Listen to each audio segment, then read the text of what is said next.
Hey everyone, welcome back for another deep dive. Today we're going to be delving into some of the wisdom of Benjamin Graham, Yeah. specifically chapter 12 of his book, The Intelligent Investor. Oh, fantastic. Really trying to understand what he's saying there about how to understand a company's earnings. Well, there's a lot in there. There is. And it's really all about going beyond just the surface level numbers Right. and trying to think like a financial detective a little bit. I like They the... try to spot the clues, Well, sure. that help you understand the true story of how a company is performing. So where do we begin our investigation? So Graham starts off the chapter Okay. by sort of analyzing the 1970 earnings report of the Uh-huh. Aluminum Company of America, so Yeah. LCOA. Okay. And what's interesting here is Yeah. he's telling us, don't get too hung up on single year earnings, Okay. but yet he highlights this company and he highlights some of the potential pitfalls Okay. of, some of the per share figures there. So how do those two ideas go together? Because it sounds a little bit contradictory. Well, let's break it down. Okay. So LCOA, in 1970, given that there was a recession going on, they actually had what appeared to be a pretty impressive earnings report. They reported $5.20 per share. Okay. Which was just a little bit below what they earned the previous year. Right. However, if you look closer in the report, there's a little footnote Oh. that says these earnings are what are called primary earnings. Primary earnings. And that means that they're before special charges. Okay, so now we're getting to the interesting part. Right. What are special charges? So for LCOA, these special charges were $18.8 million, Wow. or 88 cents a share. Okay. And they were attributed to things like, shutting down unprofitable divisions Gotcha. or, accounting for potential losses on some contracts that they had. Right. So essentially what was happening here is they were taking these costs and losses Right. that were really more future-oriented and attributing them to the past. Okay, interesting. Yeah. So a company can just shift their future expenses onto their past performance like that. Well, it raises some questions about accounting practices and transparency. Okay. Companies, they can do this and they can call it a lot of different things. Special charges, extraordinary items. There's different ways to account for this. Right. But the point is that they're essentially absorbing a big hit in one year, Okay. which allows them to kind of present a rosier picture of their earnings in the subsequent years. I see. So, Yeah. Graham, he uses this funny anecdote in the chapter. Okay. He talks about King Edward VII, Okay. who had a sundial that only marked sunny hours. Oh, wow. I like that. So, it's a little bit like that. That's a great analogy. Companies are trying to present this kind of Mhm. only the sunny hours kind of view of their earnings. So how does that impact our analysis then if we can't really trust those Well, single-year earnings figures? one of the things that it makes it difficult to do is to compare earnings I see. from year to year. Makes sense, yeah. Yeah, because, one year they might have all these charges. Right. The next year they don't. And so it looks like their earnings have jumped up dramatically. But it's not a real representation of Not necessarily, no. what's going on. So what does Graham suggest that we do? Well, I mean, if we can't trust a single year, then maybe we need to be looking at longer-term trends. Exactly. Right. So he suggests looking at average earnings over a period of ideally 7 to 10 years Okay. to kind of smooth out those fluctuations Okay. and to account for any of these, potentially misleading special charges. Right. So it gives you a better sense of the company's true earning power. Their average earning power over a longer period of time. Exactly. Okay. I like that. But there's another element, too, that we need to consider, right? And that's the company's growth rate. Growth rate. Okay. Yeah, because a company that's, consistently growing its earnings is generally going to be considered more valuable Okay. than one that's stagnant or declining. So we're looking for consistent growth, not just a one-time bump. Exactly. Yeah. And to illustrate this, he uses a couple of contrasting cases. Okay. He compares the growth rates of LCOA Okay. and Sears Roebuck. Interesting. Okay. And both companies, they both exhibited excellent growth Okay. during the period that he was analyzing. All right. However, LCO's stock price didn't really reflect this positive growth, Oh, okay. whereas Sears' stock price was soaring. Interesting. So why would that be if they're both growing?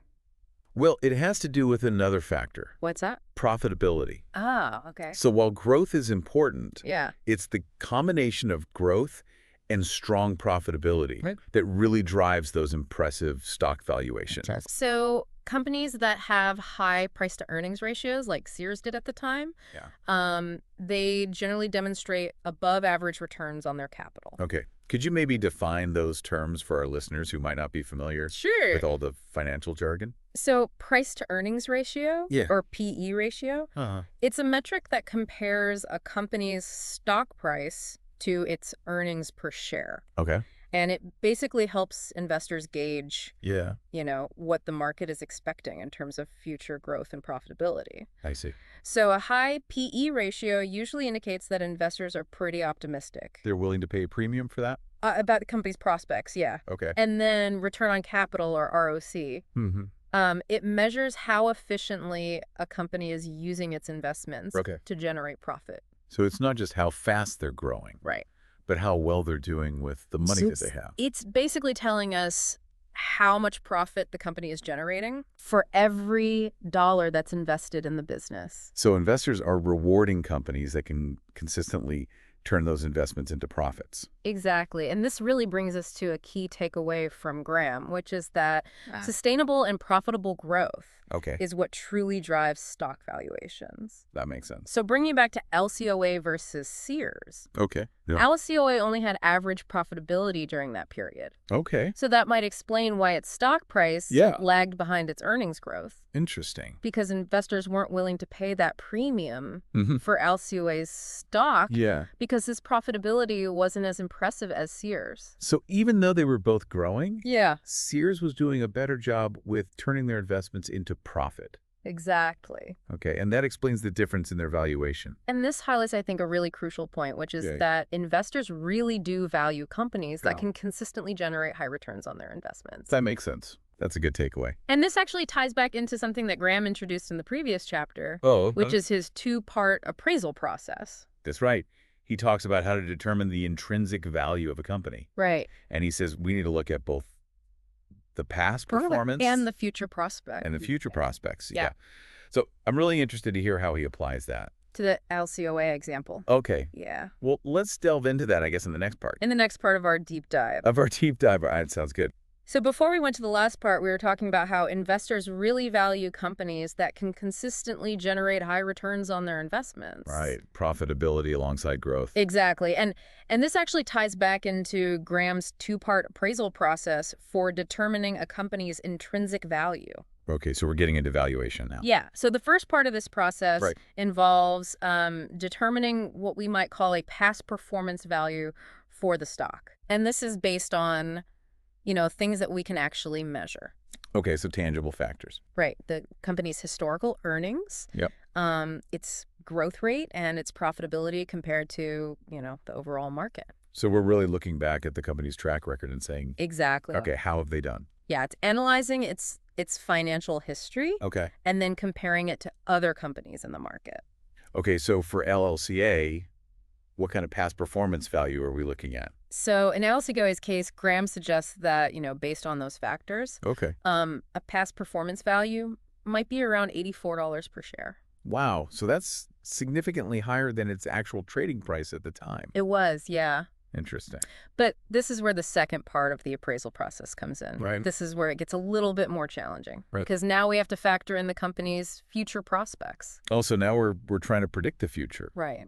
And I imagine that's even harder than it is, analyzing the past. Predicting the future is inherently uncertain. Right. Even the most skilled analysts, you know, they can't foresee every market shift or industry disruption. Or black swan event. Right, exactly. That might come along. So, you know, it's very difficult. So how do we account for that when we're trying to value a company? Well, Graham acknowledges this difficulty. Okay. He emphasizes that, you know, stock valuations are rarely foolproof. Yeah. There's always a degree of speculation involved. Right. It's not an exact science. It's not. It's more of an art.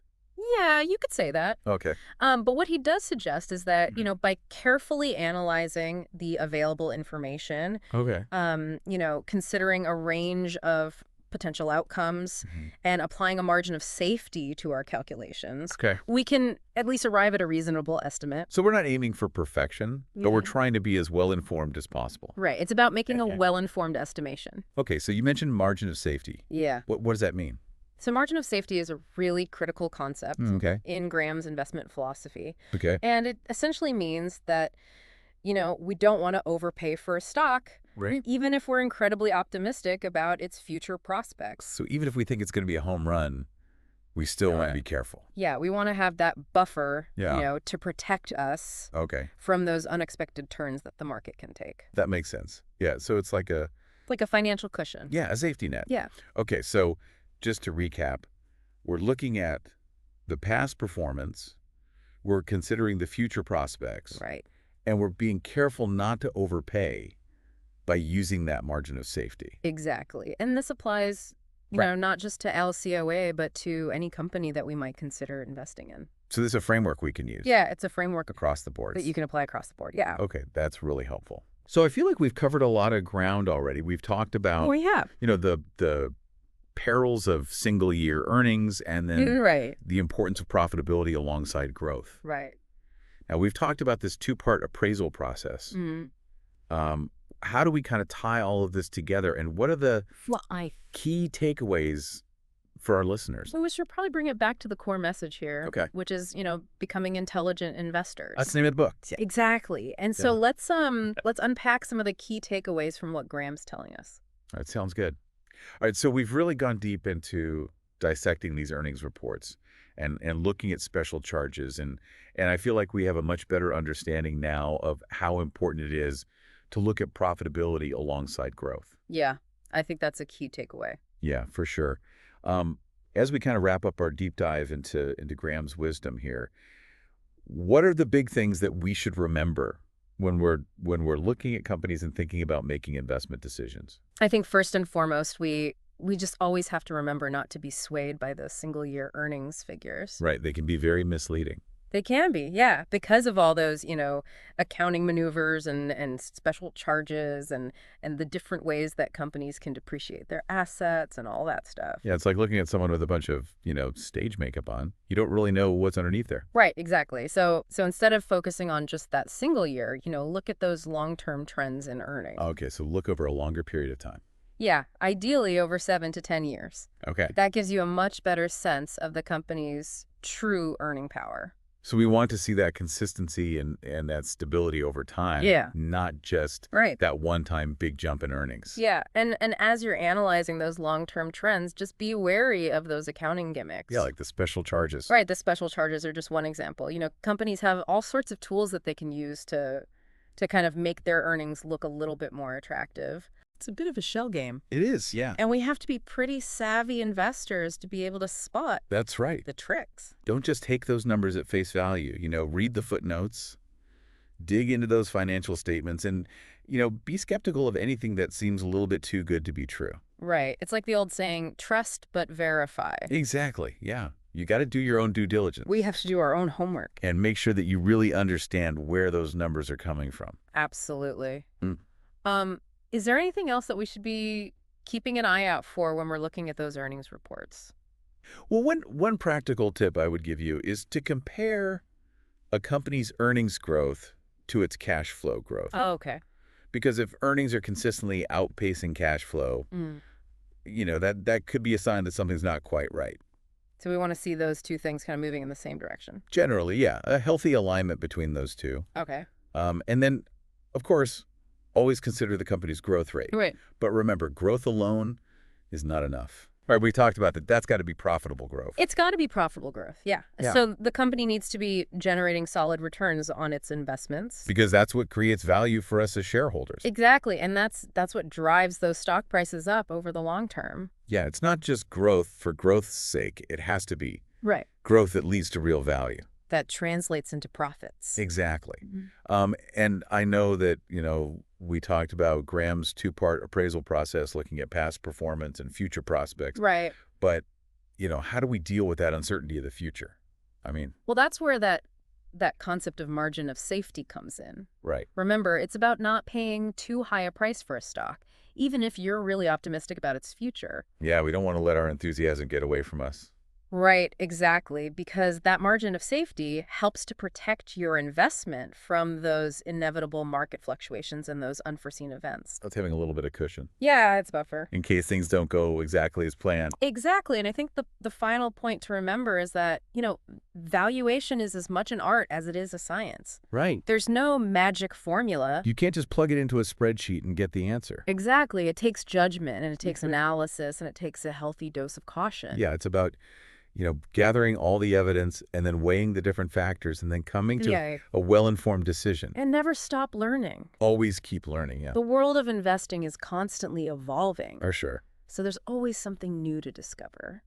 All right, so to all of our listeners out there, keep exploring, keep questioning, and never be afraid to dig a little bit deeper into those financial statements. And remember, the intelligent investor is a realistic optimist. Right, always seeking value and protecting their investments. Exactly. Well, this has been a great deep dive.